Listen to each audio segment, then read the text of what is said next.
Before doing a hair transplant procedure, it is important to conduct a detailed research and walk in for a consultation.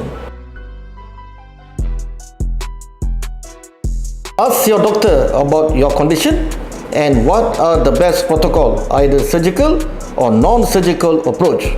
During consultation, ask for before and after photos and verify that the clinic is authorized by Ministry of Health. Doctors must be certified and preferably a full-time hair restoration expert.